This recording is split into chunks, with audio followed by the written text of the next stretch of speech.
versus the media. I am Trish Regan in for Megyn Kelly tonight. So let me walk you through it. Quite a week. On Wednesday, Trump was declaring that President Obama and Hillary Clinton were the founders of the terror group known as ISIS. This remark coming just 24 hours after his comments about Second Amendment supporters, comments which some interpret as a call for violence against the Democratic nominee. He insists it is not. Meanwhile, he told a conservative radio host this about the president and Clinton's role in creating ISIS. Listen. Last night, you said the president was the founder of ISIS. I know what you meant. You meant that he created the vacuum. He lost the peace. No, I meant he's the founder of ISIS. I do. He's the most valuable player. I give him the most valuable player award. I give her, too, by the way. But he's not sympathetic to them. He hates them. He's trying to kill them. He was the founder.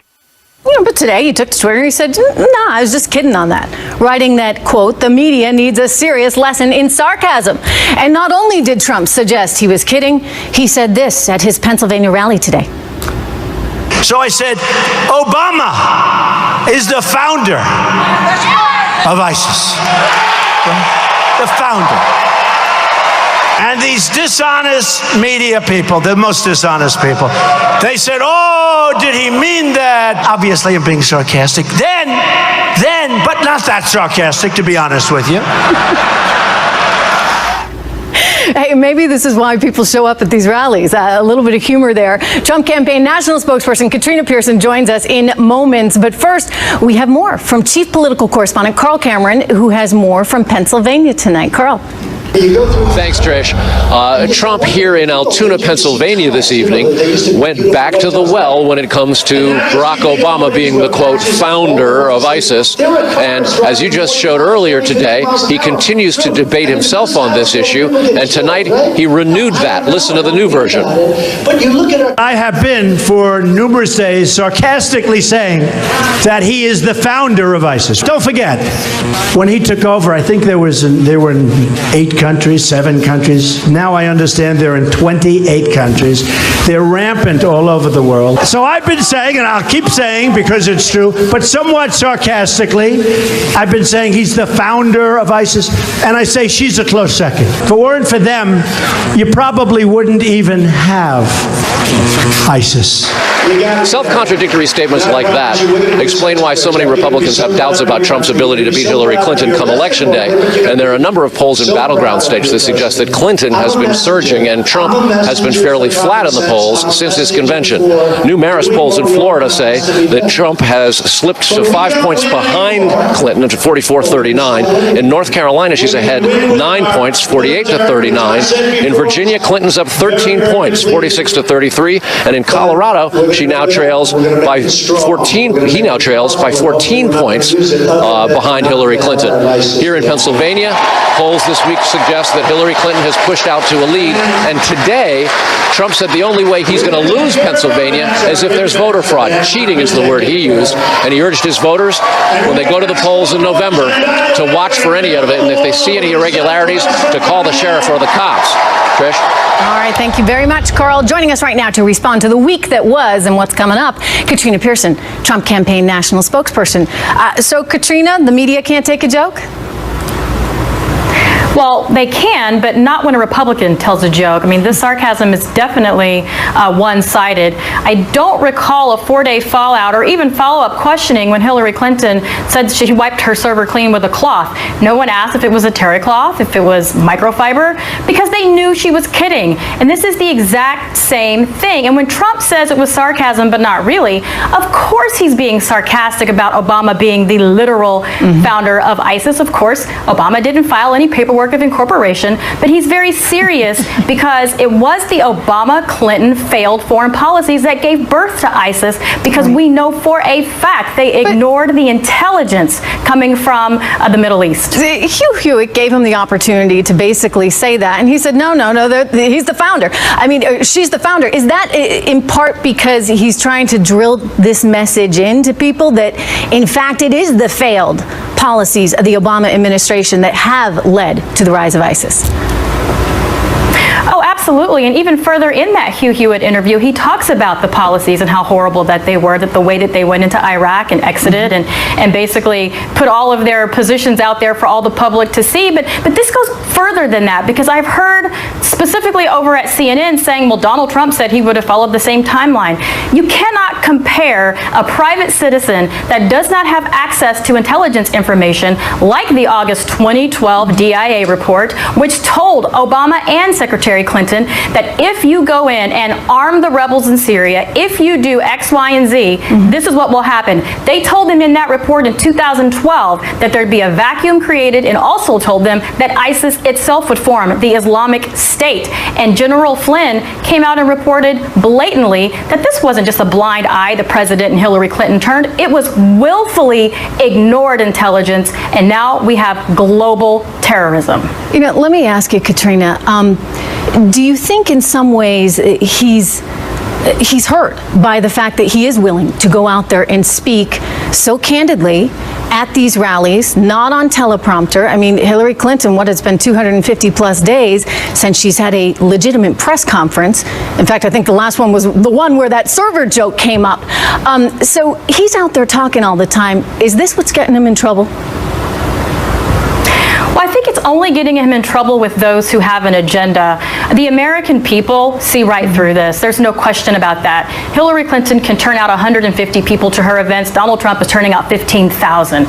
Donald Trump is speaking past the mainstream media, past the pundits, and speaking directly to the folks. And that's what's important. And I wouldn't even look at these polls coming out right now. We saw the last couple of weeks, NBC and ABC, those guys were all weighting their polls differently to show Hillary Clinton having a bump. I have no doubt this is the exact same thing that's happening, because they see that crowd as well. Remember, Trish, we were told for a year Donald Trump didn't have a campaign. It was awful. He didn't have staff. There was no ground game, and he broke the record in turnout. So the Trump campaign, we're just fine. We're moving forward heading into November. All right. Well, we'll be watching. Thank you so much, Katrina Pearson. So, you know, Katrina talked about the polls. We're going to get to those in just a little bit, but she also mentioned whether or not these controversies matter in the minds of voters. She says they don't. Here to debate it, Ben Domenech, publisher of The Federalist, and Marcy Stech, Vice President of Communications at Emily's List. Ben, what do you think the takeaway is for your average voter out there that's watching this media circus, shall we say? Well, I have to say, I'm not typically on this program defending something from Donald Trump, but this week, the pearl clutching that I saw from the media over these comments, it was just silly. It was gaslighting, this reaction as if he was suggesting that Obama had actually organized and founded ISIS in some sort of real serious way. It was just ridiculous. I mean, were they asking these questions when Hillary Clinton was saying that Donald Trump was the lead recruiter for ISIS? Were they asking these questions when Elizabeth Warren was saying that Republicans wanted to sell guns to ISIS? The simple fact is this is a foreign policy critique he's making. It's a typical Trump exaggeration, because he knows if you say something like created a vacuum, that's what led to the rise of ISIS. Yeah. That's not something that's going to get reported about. This comment does. But yet, the other side's doing it. We heard both President Obama and Mrs. Clinton refer to this exact same thing in their own style, in their own way. Marcy, I'm going to play this for you, and I'd like your reaction. I think the kinds of rhetoric that we've heard too often from Mr. Trump and others is ultimately helping to do ISIL's work. He is becoming ISIS's best recruiter. They are going to people showing videos of Donald Trump insulting Islam and Muslims in order to recruit more radical jihadists. Whoa. All right. So where was the media then, Marcy? Look, I have to tell you, this week, watching Donald Trump do what he has been doing, defending himself, defending sexual harassment in the workplace, talking about ISIS. Marcy, forgive me, but I did play that clip for you. I want to get your reaction. What do you think of those on the left saying stuff like that and not being held accountable for it? Well, there is absolutely some merit to the questions that Donald Trump is being asked every single day about his credibility on the issues and the ability to keep the American people safe. Look, I think that we saw this week Donald Trump incited violence against Hillary Clinton. Okay, again, you didn't respond respond to what I showed you. I mean, look, I'll let you have a shot at it, Ben. I mean, those folks, both Hillary Clinton and Barack Obama, essentially said the same thing. I mean, maybe they've got a better tone, a more stylized tone, but the exact same stuff. I certainly wish that Donald Trump would talk less and smile more, but I think this is a situation where, unfortunately for the media, the fact is that in January, Donald Trump said that Hillary Clinton and Barack Obama were the inventors of ISIS, the creators of ISIS, and the founders of ISIS. He said it 3 different times in January. Here's the difference. In January, he was beating up on other conservative candidates, and the media didn't care about it. Now, he's beating up on Hillary Clinton, and they do. In January, he wasn't the Republican nominee for President of the United States. So the media changes the way they approach somebody when he becomes the nominee. Every single thing he says is on the table. And you know what? The media's job is to ask questions and to dig deeper and to find a little bit more. Here. I got one more for you, because he was under a lot of criticism as well this week for what many said was inciting violence, that Second Amendment supporters were somehow going to go out and there would be this call to arms for potentially the assassination, a horrible thing to talk about, of Hillary Clinton. He said, no, that's not what I meant at all. But here you go. How do you like this? Back in 2008, Hillary Clinton is being asked, why don't you get out of this race? Because you know why? The media wanted Obama to take it. And here's what she said. Listen. My husband did not wrap up the nomination in 1992 until he won the California primary somewhere in the middle of June, right? We all remember Bobby Kennedy was assassinated in June in California. I, regret that if my referencing that moment of trauma for our entire nation, and particularly for the Kennedy family, was in any way offensive.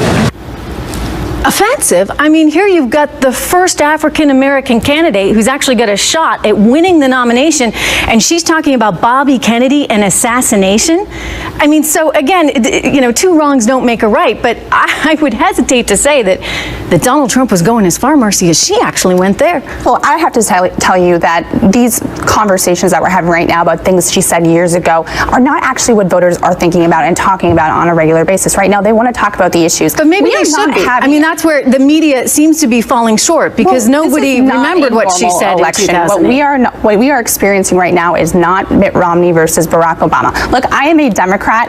In 2012, when Mitt Romney won that election, if he would have won that election, I would have been upset. But you know what? I wouldn't have been concerned about the safety of the American people. We heard that though back then as well, didn't we hear? That Mitt Romney was going to be a disaster for the country. The New York Times called him unfit, and they said that he was someone who you couldn't trust in this office. Look, this is the situation. The voters care about the fact that under President Obama and that under Hillary Clinton, we saw mistakes made in Syria and Libya, across the Middle East, that led to the rise of ISIS. The question of who's going to deal with it going forward is now before them, and they have to decide who they're going to trust. All right, lots of good stuff to talk about in the coming days. Thank you so much to both you, Ben and Marcy. New calls, everyone, to investigate Hillary Clinton's charity, as we get reports that the Justice Department may have shielded the Clinton Foundation from the FBI. Attorney David Wohl and Alan Combs are here on that, on whether we can expect answers from the Clintons anytime soon, anytime at all. Plus, Donald Trump is slamming the media for what he's calling an obvious bias, a bias in favor of Hillary Clinton. Dr. Ben Carson says the media is focusing on Trump for one simple reason. He's next. The biggest rigor of the system is the media. The media is rigged. It's rigged. It's crooked as hell. There is absolutely no connection between anything that I did as Secretary of State and the Clinton Foundation. That was former Secretary of State Hillary Clinton on Fox News Sunday with Chris Wallace, insisting that she kept official government business separate from the work of her multi-billion-dollar family charity, the Clinton Foundation. But tonight, there are new reports being added to a growing list of allegations that those lines were blurred between the State Department and the Clinton Foundation, and investigators and lawmakers are taking this very seriously. Fox News correspondent Rich Edson is live in Washington with the latest for us. Rich? Good evening, Trish. And a top Senate Republican is urging the Department of Justice to investigate the connection between the Clinton Foundation and the State Department. In a letter to Attorney General Loretta Lynch, Texas Republican Senator John Cornyn writes, representatives of the foundation repeatedly sought special treatment for its donors and associates from senior officials at the State Department. This kind of conduct is unacceptable and reflects the worst concerns harbored by the public about the abuse of government office to benefit the powerful. Critics have charged the Clinton Foundation allowed donors to buy influence with the State Department. Clinton and her campaign deny that. In January, Fox News reported the FBI was investigating the possible intersection of the State Department and the Clinton Foundation.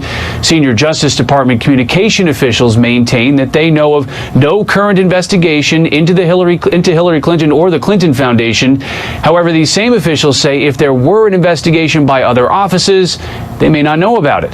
The Clinton campaign is also defending a trip by then-Secretary Clinton's chief of staff, Cheryl Mills.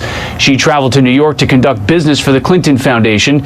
A Clinton campaign spokesman says, quote, Cheryl volunteered her personal time to a charitable organization as she has to other charities. Cheryl paid for her travel to New York City personally, and it was crystal clear to all involved that this had nothing to do with her official duties. The idea that this poses a conflict of interest is absurd. The State Department spokesperson adds government employees can work on other projects in their own time as long as they follow federal ethics rules. All right. Trish? Rich Edson, thank you so much. As we await responses to these new and lingering questions over the Clinton Foundation, there are now growing concerns tonight over whether Hillary Clinton will ever give the American people any answers at all.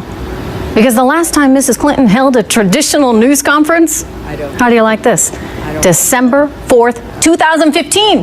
That was 252 days ago.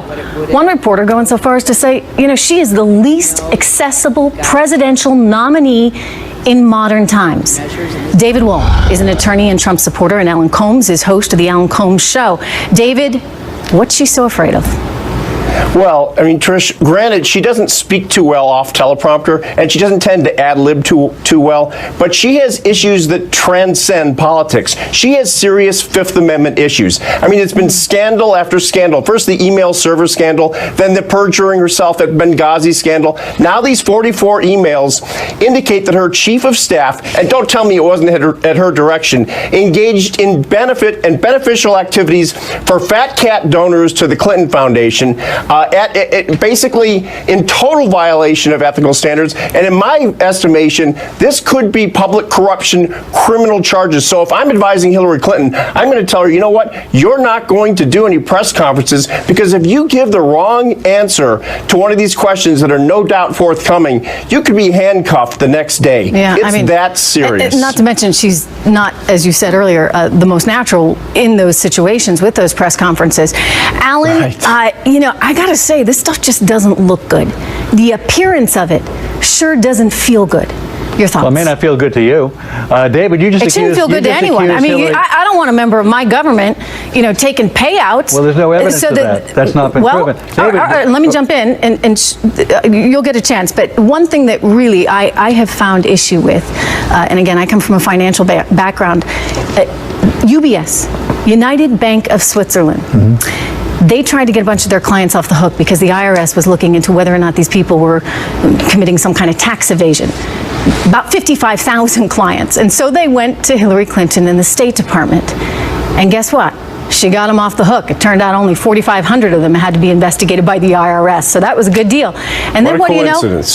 The biggest speaking fee of Bill Clinton's year, $1.5 million in speaking fees he collected from the United Bank of Switzerland after this whole thing goes through. Alan, I just look at that and I say, couldn't she have said, hey, hon, maybe sit this one out. You're making enough money already. I'm doing a deal with them on the side. Again, it speaks to this inherent conflict of interest that seemed to be happening. Again, there's no evidence that there's any quid pro quo here. Cheryl Mills, who was just mentioned, was on her own time. That's already been proven. David, you accused, Alan. If I could please finish the thought.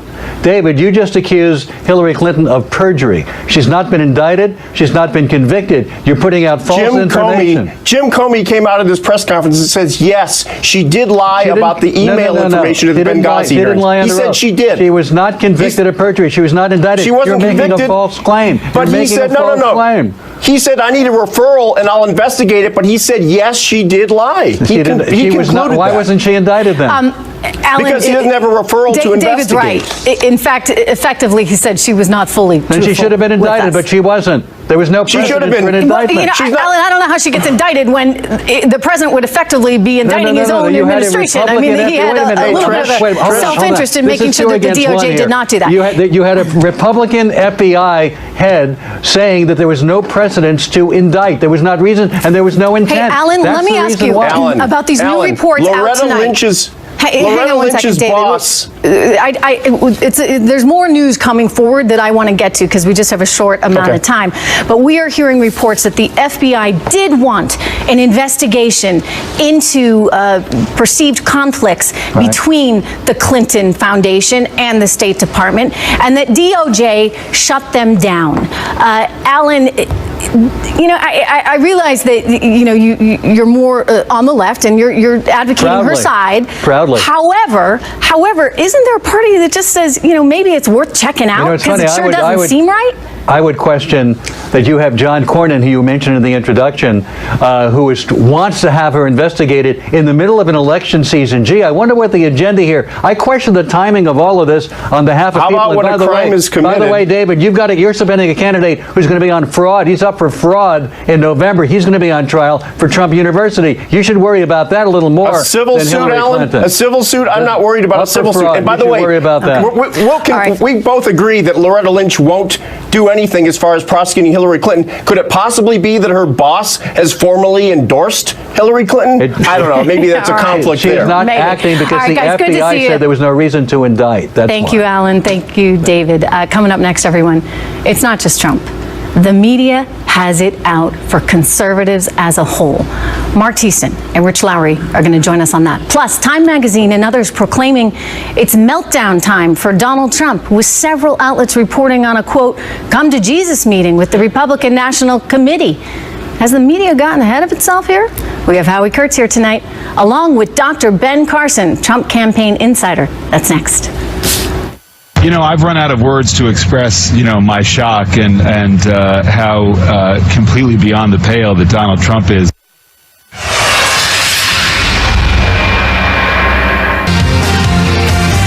Fresh reaction tonight to research suggesting newspapers are even more off-kilter than television when it comes to balancing coverage of Donald Trump and Hillary Clinton.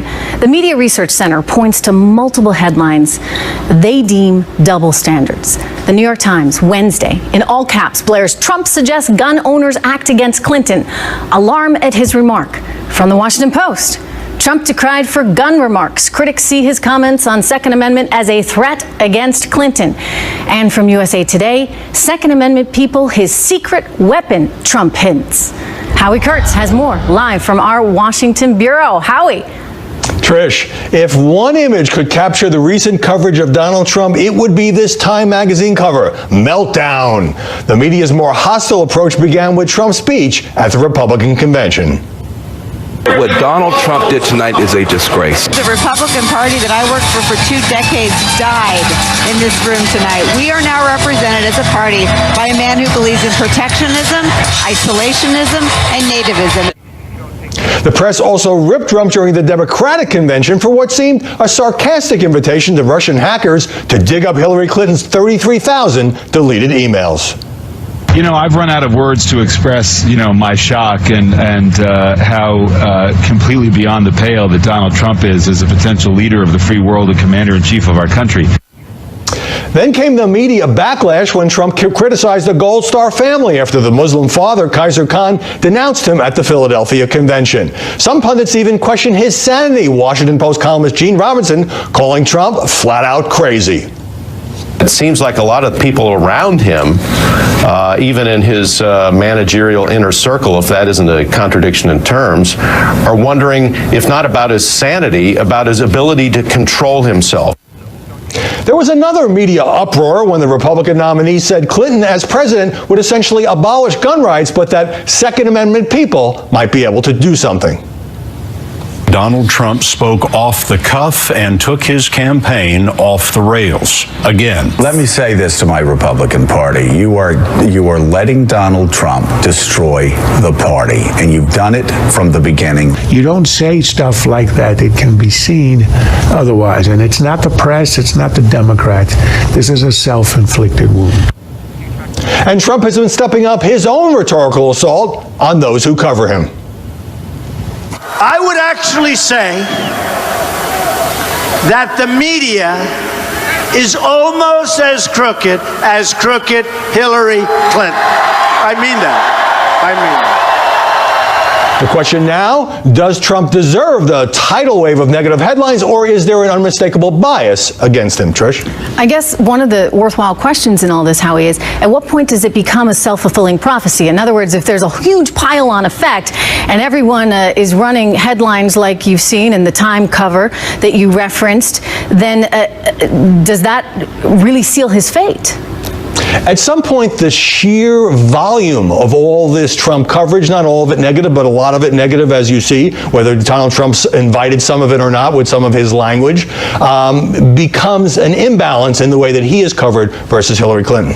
All right, Howie, we're going to see you a little bit later on in the show. Thank you so much. Our next guest says all the controversies playing out right now around Donald Trump are due to the fact that the media has a bullseye on Mr. Trump's back. Dr. Ben Carson is joining me now. Dr. Carson, if the media indeed has set their targets on Trump, then might he want to maybe not do so many live rallies, so many unscripted events? I mean, should he be backing off this impromptu stuff? Not necessarily, because this is really a battle between the establishment, the political establishment, and Donald Trump, who is seen as an insurgent. And some of the political establishment is on the Republican side, too. They're not all on the Democrat side, but most of them are. And they've been working for a very long time to get to this point, and he threatens them. They need just one more term so they can get 2 of the 4 Supreme Court picks and stack the federal court system. And then it really doesn't matter who's the president after that. And they know that. And he is a huge threat to that. So they're going to pick apart everything that he has to say. Mm-hmm. And as long as they can talk about him all the time, they don't have to talk about Hillary. Because, my goodness, her negatives are through the roof. But if you never get to talk about them, then the people don't know about them. You know, you see so many on the conservative side, the conservative elites that are also very critical of Donald Trump. Have they effectively sealed his fate as well? In other words, if they had embraced him earlier in this process more fully, might we be looking at a different situation in terms of some of the poll data we see?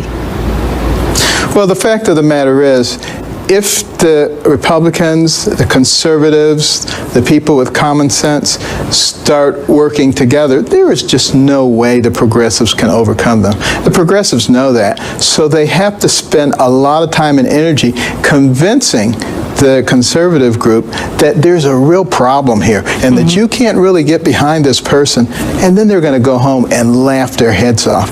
You know, the conservatives and Republicans always seem to find a way to snatch defeat from the jaws of victory. We cannot let it happen this time, because we're talking about our children and our grandchildren. We're talking about the future of this nation. People have to get over their little things and look at the big picture here. This is huge. You know, Dr. Carson, we're going to talk a little bit later in the show about how the media has treated conservatives all along, including Mitt Romney. But one of the common themes that you hear over and over again is that this person is unfit. They said Mitt Romney was unfit. They say Donald Trump is unfit. It seems to be a big talking point from the left. But as I look at this campaign, it has ratcheted up to a level that I don't think we've necessarily seen previously. Is that a fair assessment? I think it's a fair assessment, but it's going to get a lot worse. If the polls begin to tighten, or if Donald Trump gets in front, you will see things that you've never seen before. They will pull out all the stops because, like I said, there's a lot at stake for them, and they know that. Now, the media, unfortunately, has become complicit with the progressive movement, and my hope is that some of the young journalists will shake themselves free of the influence of those who are leading them astray and stand up with courage and say, you know, there's a reason that the press is protected by the Constitution, and we are going to stand with the people, and we're going to be objective. I don't care what's going on. We're going to ask the hard questions, no matter who it is. I hope to see Dr. Carson, that. you're absolutely right. There needs to be more objectivity, and so for the media to completely write him off this early in the game, frankly, just isn't following through on their obligation to be actual journalists in this whole process. Dr. Carson, thank you so much. Good to have you here. Donald Trump taking on the media again today. We will investigate his claims and analyze whether or not his battle with the press is helping or hurting his campaign.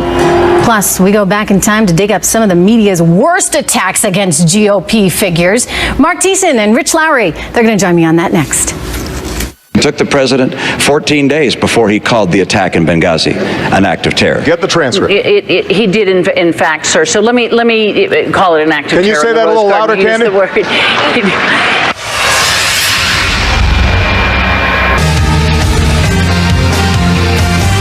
We're taking a closer look at Donald Trump's often cynical portrayal in the media over these past 14 months. But it's worth noting that Mr. Trump is in some ways just the latest in a long line of Republican presidents or nominees who have faced a somewhat hostile press. George W. Bush was called murderous and a fascist. John McCain was called intellectually shallow. And Mitt Romney was called unfit. We've heard that one. For office. Joining me right now with more, Mark Thiessen, former chief speechwriter for President George W. Bush and resident fellow at American Enterprise Institute, and Rich Lowry, editor of National Review. Good to see you guys. Hi there. You know, Mr. Thiessen, I want to start with you because you had to have confronted some of this head on there as you were working for President Bush. What was your experience? Oh, absolutely we did. And look, I mean, media bias is a fact of life for Republicans that we just have to live with. It's just like in the Olympics when the American athletes always knew that the Soviet judge was going to rule against them every time they could.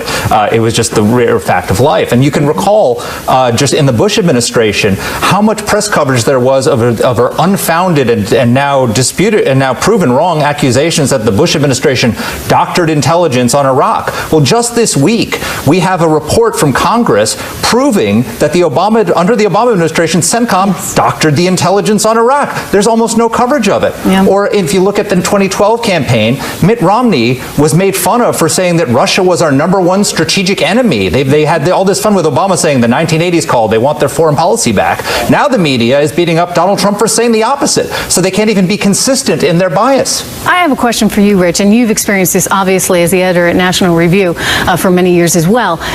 Why is it that so many people in the media are not objective, are actually that far to the left that I think many now feel as though it's their duty to influence the story in a way that hurts conservatives? Yeah, I think, Trish, it's even worse than that. There's an ingrained liberal culture in the media that's self-reinforcing and is so pervasive, a lot of journalists are biased without even realizing it because they swim in this ocean of liberalism. And, you know, everything that Mark said is correct. I think the most stark example, though, is John McCain. He was beloved by the media his entire career. He would joke about how the media was actually his political base. And then as soon as he won the Republican nomination, the media viciously turned on him. So this is not an unusual phenomenon that the press is so hostile to Donald Trump, but that doesn't mean that he should be reckless about it and constantly give them material. And I think the question you were asking Ben Carson a little earlier was very sound.